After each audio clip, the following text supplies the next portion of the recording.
দেখায় তার অসুস্থতা সেরে যায়। এবার বাদশার দরবারে এক মন্ত্রী অন্ধ, কি জোরে কন, জোরে কন, কি অন্ধ, অন্ধ বালক তার কাছে আসছে। বালক ডাক দেয়া কয়, কি ব্যাপার? বলে আমি তো অন্ধ, তুমি কি আমার অন্ধত্বটা দূর করে দিতে পারবা? আর তুমি যে এইভাবে যাকে যে ফু দিচ্ছ, দম দিচ্ছ, সেরে যায়, এই যে বিষয়টা হয়ে যায়, তোমারটা কার্যকারী হয়ে যায়, কারণ কি? তুমি কি বিদ্যা শিখছ? এবার যুবক ডাক দিয়া কয়, মন্ত্রী আমার কোনো ক্যাডিট না, যদি আপনি গোপন রাখতে পারেন তাহলে আপনাকে বলবো। এবার মন্ত্রী সাহেব ডাক দেয়া বলে, বলো, আমি কাউকে বলবো না। এবার ছোট্ট বাচ্চাটা কয়, আমার রব, এই আপনাকে বাচ্চা আমার রব হতে পারে না। আমার রব একজন আছে, তিনি আমার আল্লাহ।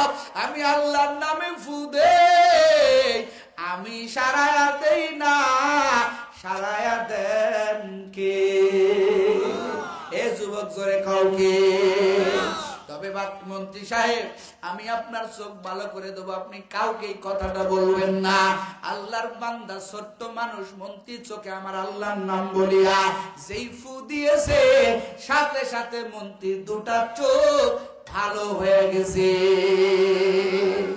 এবার মন্ত্রী সাহেব ভালো বাদশার কাছে গিয়েছে। বাদশার কাছে যাওয়ার পর বাদশা কয়, মন্ত্রী তোর সারা জীবন দেখলাম অন্ধ, এখন তুই ভালো হয়ে গেলি, কারণ কি বল? বাদশা তো, মন্ত্রী তো বলতেই জানে, এক পর্যায়ে বলে ফেললো, বলে, বাদশা নামদার, আমাকে ভালো করছে ওই যে আপনার রাজ দরবারে যেই ছেলেটা এইরকম জাদুবিদ্যা শেখে, ও তো আপনাকে রব বলে মানে না, ও তো আল্লাহকে রব বলে মানে। ওর আল্লাহর নামে যখন ফু দেয়, সমস্ত রোগ আমার আল্লাহ প্রতিশোধন করে দেয়। ও আল্লাহর বান্দারা, বাদশা কয় এটারও ভালো। ওই মন্ত্রী তো সাথে সাথে ওই যুবকের হাতে সেও কালেমা পড়ে মুসলমান হয়ে গেছে। মন্ত্রী কয়, আমিও তো আপনাকে রব বলে মানি না। মন্ত্রী কয়, এটারে বাঁধো। বাঁধছে, বাঁধার পরে মন্ত্রী কয়, মেরে ফেলো, তাতে আমার কোনো আফসোস নাই। আমার মাওলা একজন, তিনি কে?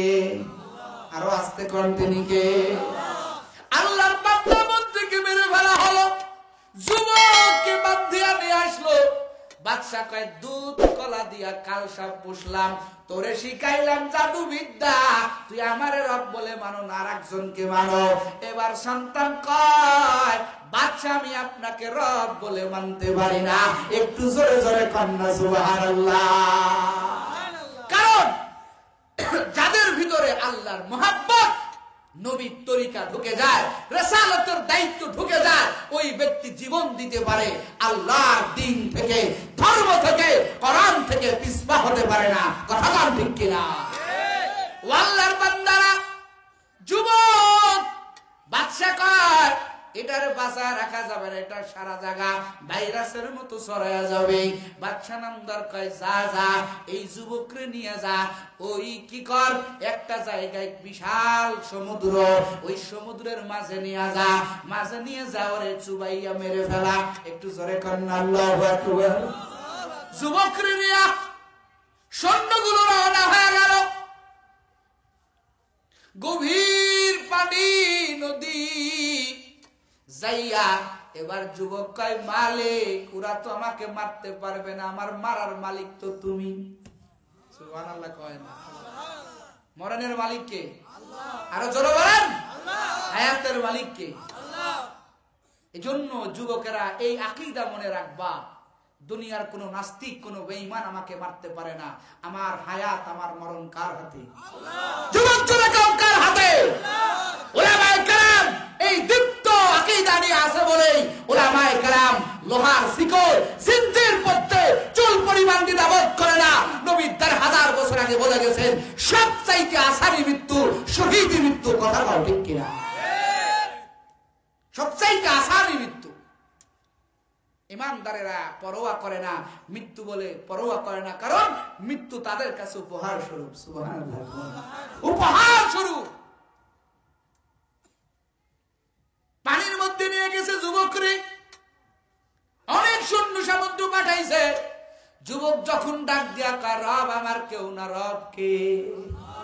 ও আল্লাহ তুমি পারো মারতে, তুমি পারো বাঁচাইতে, আল্লাহ তুমি আমাকে হেফাজত করো।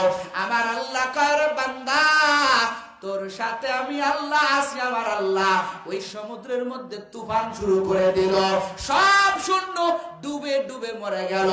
আল্লাহর বান্দা যুবক সুস্থ অবস্থায় আবার বাদশাহ দরবারে হাজির হয়ে গেল। সুবহানাল্লাহ।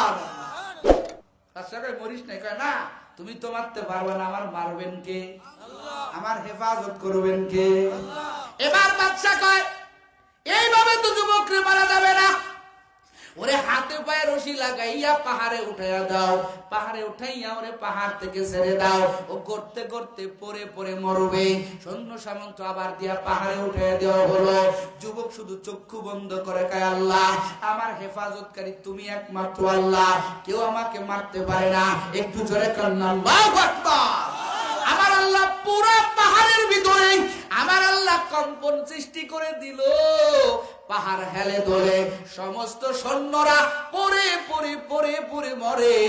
আল্লাহর বান্দা যুবককে আমার আল্লাহ নিরাপদে হেফাজত করলে।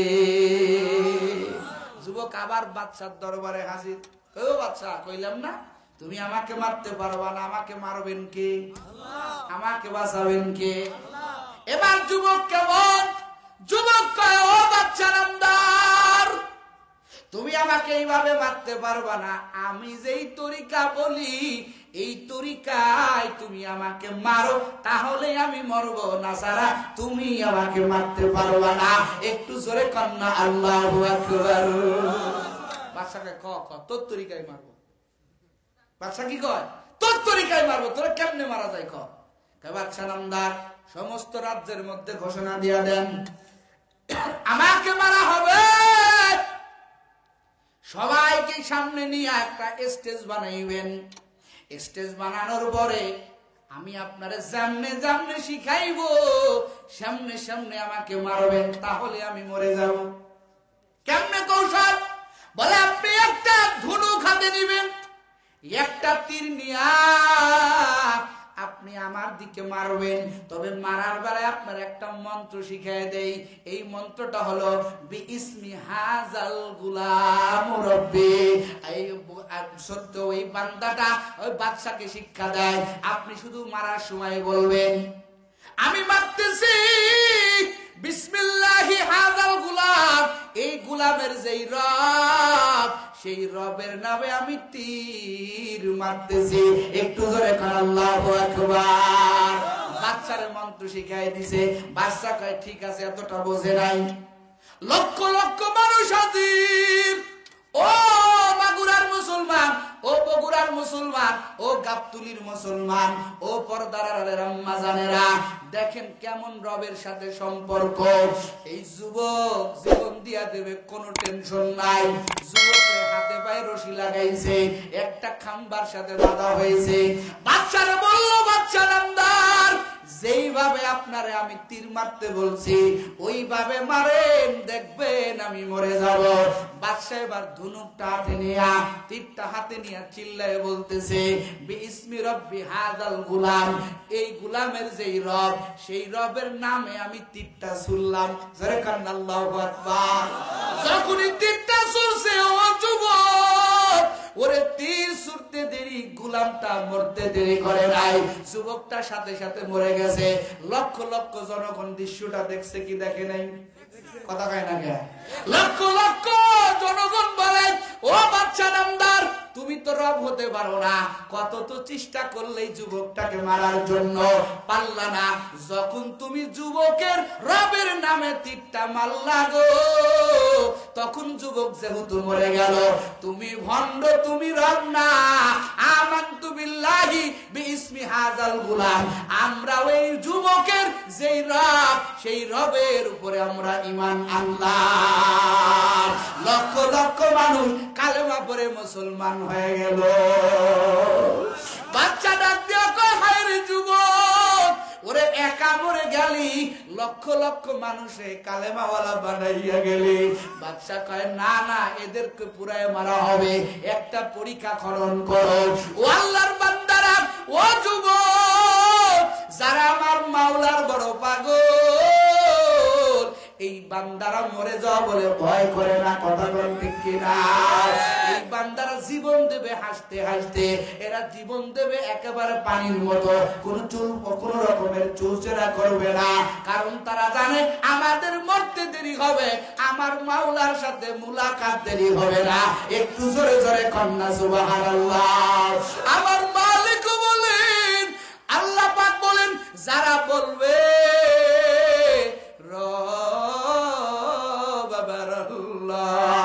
আল্লাহ কয় বান্দা তোর কোনো টেনশন নাই, তোর কোনো পেরেশানি নাই। এই আয়াতের তাফসীর লিখতে গিয়া মুফাসসিরে কেরাম একটা হাদিস এনেছেন। আমার নবী বলেন, যখন কোনো ব্যক্তির মওতের সময় হয়ে যায়, ওই সময়টা তো বড় কঠিন, ওই সময়টা তো ভয়ঙ্কর। বান্দা মরণের সময় একেবারে অস্থির হয়ে যায়। আমার নবী যখন ইন্তেকালের সময় হয়েছিল রে বাবা, আয়েশা সিদ্দিকা বলেন, নবীর এমন কোন পশম নাই, শরীরের এমন কোন পশম নাই যেই পশমের গুড়া দিয়া আমার নবীর ঘাম মুবারক বাহির হয় নাই রে যুবক। আমার নবীর চোখ মুবারক দিয়া দর দর করে পানি পড়তেছে। আমার নবী ডাক দেয়া কয়, রে আজরাইল, তুই কি তোর হাতটা আমার বুকের উপরে রাখলি নাকি উহুদ পাহাড়টা আমার বুকের উপরে চাপাইয়া দিলি? সহ্য করতে পারি না। মওতের সময় আমার নবী যদি এই কথা বলে